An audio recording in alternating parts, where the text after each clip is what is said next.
I went to Texas Frightmare Weekend. I got a slew of stuff to show you. What's up, cretins? What's up, creeps? My name is Chris. I am the only person talking horror on the internet. So, I probably don't have to tell you that Texas Frightmare Weekend is one of the biggest and most well-known horror conventions in the country. This year had a ton of headliners, including Bruce Campbell, Linda Blair, David Howard Thornton, and the first ever convention appearance of Patricia Arquette. I drove down to Texas from New Jersey, and despite having a 3-day pass, my car broke down in Texarkana. Yep, the town that dreaded sundown itself. But after getting a tow from some dude named Dusty Ford, no lie, I got fixed up. I arrived in Dallas towards the end of day 2, where I met up with my friends Caitlin and Allie, and we tried our hand at Bruce Campbell's Last Fan Standing.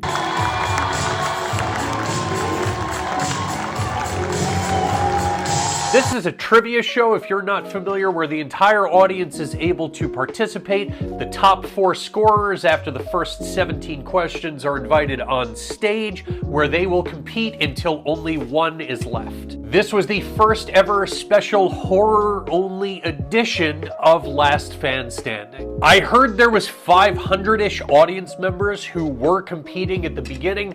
I ended up finishing 65th. So, congratulations to the winners. Went to Scarioke, which I do not have footage of because I did not sing because it was an over 2-hour wait to get your song in. But shouts to the little girl who was about 8 years old for smashing Tiptoe Through the Tulips. That was incredible. That was it for day 1 for me, day 2 for the convention. Day 2/3, we hit the sales floor. I shot a bunch of footage for you. Let's take a look. I will tag what I can. I'm going to open a bunch of stuff during this. Priority number 1, I went to the Vinegar Syndrome table since they had announced that their halfway to Black Friday releases would be there. I was hoping to pick up their new editions of The Dark Half and Let's Scare Jessica to Death, but alas, they sold out almost immediately. Priority number 2, I went to the Full Moon table, not in hopes of snatching up that Ginger Dead Man cookie tin box set, but for an advanced copy of Bad Channels, which is finally hitting Blu-ray, but they sold out almost immediately as well. I know, fuck me. Dejected, I got to go and visit for a bit with my friends Adam and Kaylee. They run Adam's Art Box. You can see Adam has a ton of different designs and it's not all horror. Dude's insanely talented, they're both just very good people. And from Adam, I ended up getting this Silent Hill piece. This is my first piece of Silent Hill art, and it is incredible. Love that we have both Pyramid Head and one of the nurses here. He and Kaylee have a little girl on the way. Please, just go follow them. Support artists, support horror. I'm gonna get off my soapbox. Let's get back onto the floor. Guy McMonstermaker's Creatureporium is not only a great name, they had some of the greatest sculpts and statues at Frightmare. The Graboid was impressive enough, but look at his jaws. Got the tall man hand, Arnold and Frank here, but this xenomorph, look at that level of detail. The folks at this Fast Custom Shirts booth have this laser-cut metal wall art. I actually have a few of these, I just don't know where to put them. They also make these 1, 2, and 3 color silk screen shirts, which are cool because they tackle some lesser done properties like Event Horizon and Slaughter High. And stop or my mom will shoot. I've seen Mitch O'Connell at several shows now. I love his use of neon and his choice of mostly pre-1980s subject matter.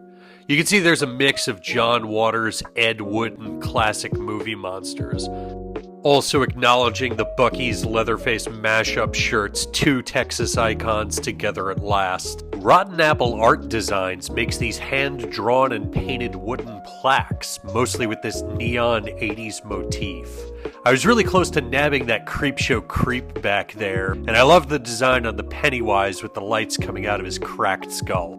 So I couldn't pull the trigger on the wooden pieces, though I did love them, but I did have to give these people some cash. So I grabbed this Frankenhooker keychain for my brother. Sorry for the spoiler there, bud, but there it is. That's gonna be for you. I grabbed this Freddy sticker for myself. It's pretty awesome as well, right? How disappointed would you be to go to Texas Frightmare and not have a dedicated official Texas Chainsaw booth? Rest assured, they got you. And not only do they have licensed merch, sound designer Wayne Bell was on site, signing and answering questions. Matt Ryan Tobin had a small selection of his incredible artwork, including a few show exclusives like that gorgeous Lost Highway print. Have hit his online shop. If you see something, I'd suggest picking it up now, as once they're gone, they're gone.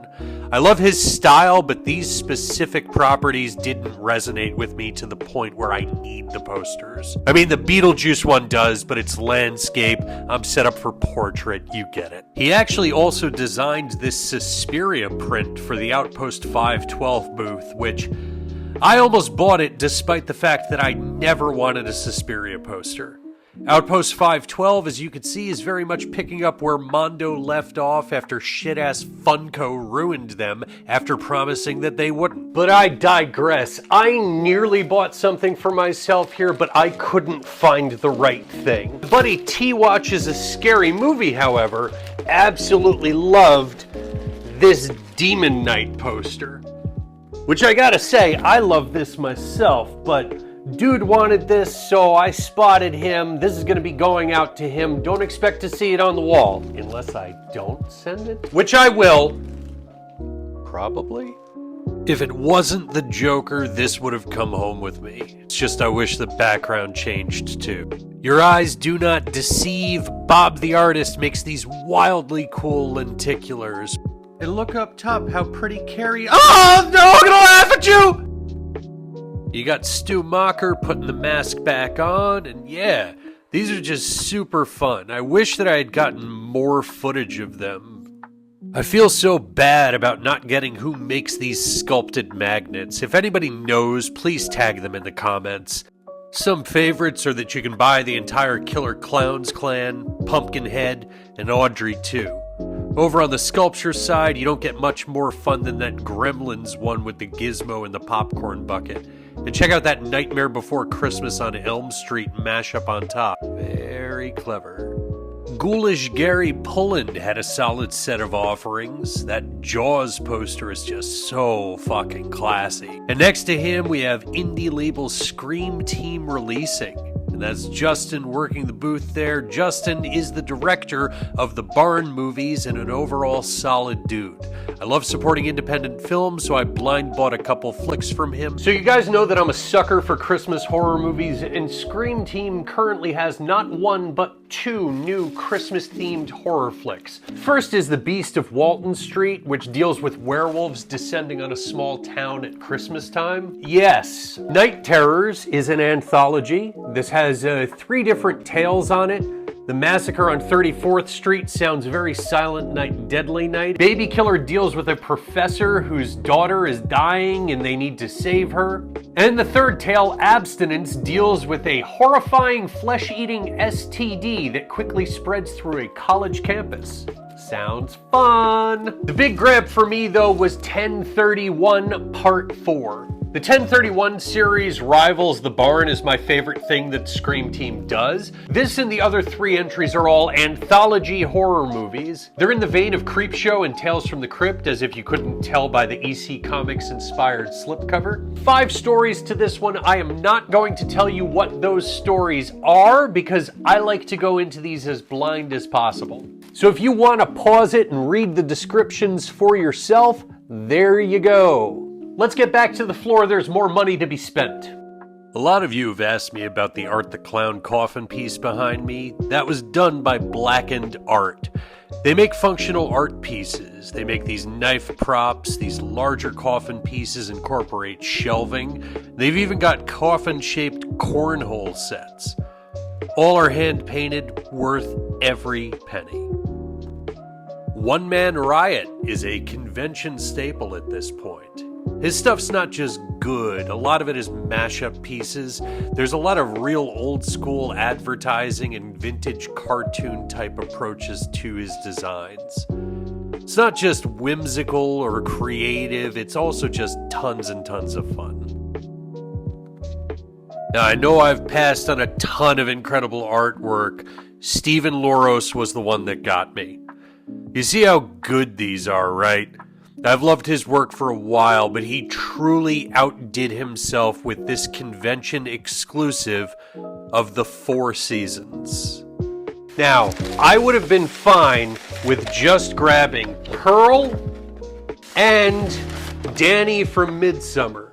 But the insane deal that Stephen Loros had that he was offering, $40 for each or 4 for $100. So it only cost me an additional $20 to get myself Thomason, and I got Mina absolutely free.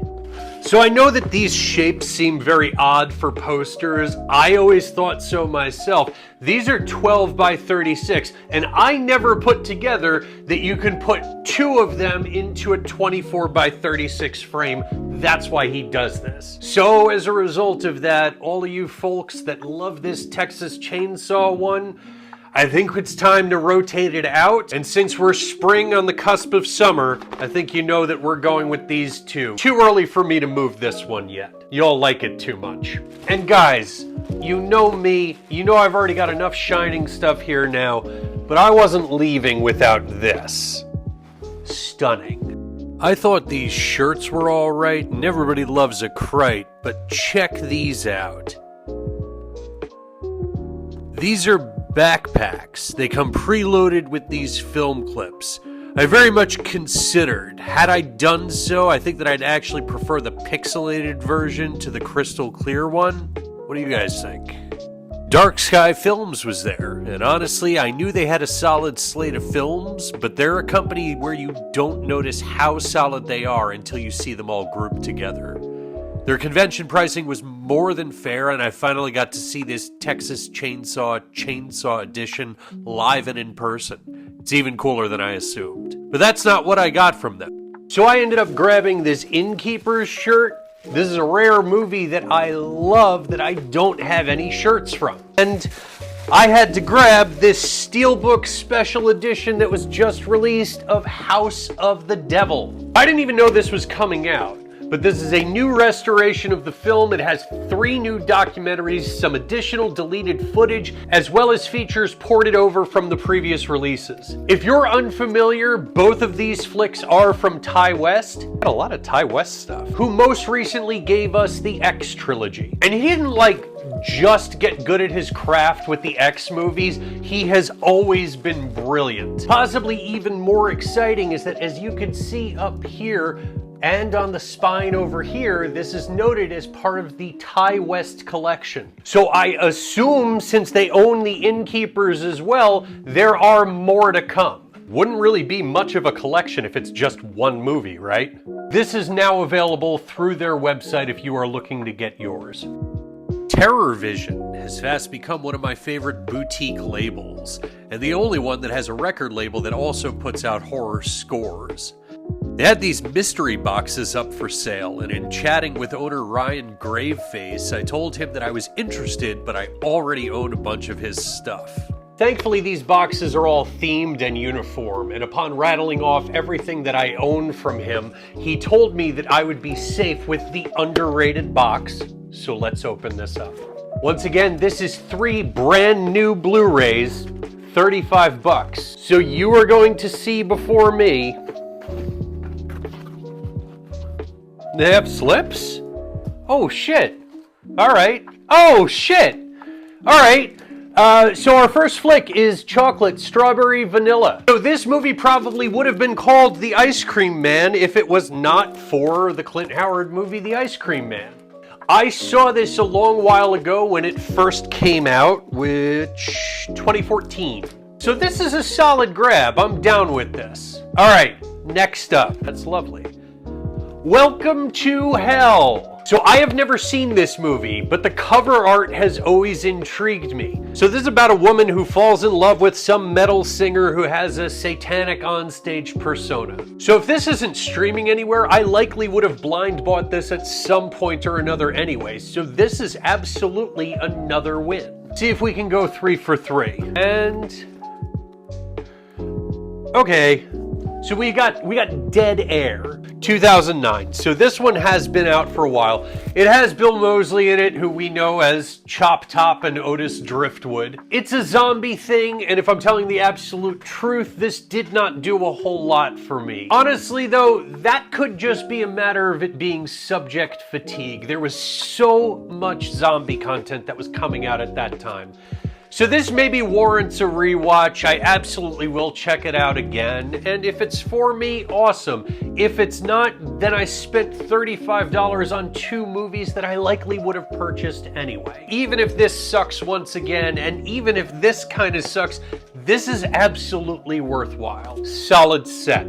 Thank you, TerrorVision. Oh yeah, one last thing on TerrorVision. While I was discussing the boxes with Ryan Graveface, two of the movies that he confirmed were spread amongst the boxes were All Jacked Up and Full of Worms and Family Dinner, both of which I currently own. And I stated, so I can't get the Culinary Delights box. I saw the subjects online. One of them was like all food-themed horror. I think it was called the Culinary Delights box. And he looked at me like, what the fuck are you talking about? But kindly said, no, we don't, but I like the world you're living in. He wrote it down and he said that he was going to put together a Culinary Delights box. A couple days later, TerrorVision added the Bagel Bites box to their available selections, which I presume is the gastro horror that I thought that I couldn't buy. Now, disclaimer, I don't know if All Jacked Up and Full of Worms and Family Dinner are within that box. It could have Chocolate Strawberry Vanilla, it could have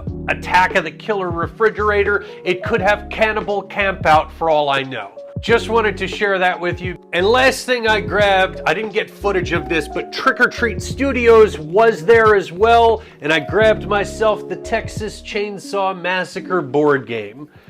You guys know that I wanted this. I've spoken on it beforehand. You didn't think I was gonna leave Texas without Texas Chainsaw merch, did you? And I left the sales floor to go catch the Evil Dead panel. It was the one panel that I got to check out. Here's Bruce Campbell talking about his favorite movie of all time. My favorite movie is The Sound of Music. And that's completely untrue. Your favorite horror movie is The Sound of Music? No, I don't never saw it. It wasn't my bag. They were too much. Because I saw a black and white movie. It's called The Beast with Five Fingers. It's basically Evil Dead 2. It was a disembodied hand crawling around.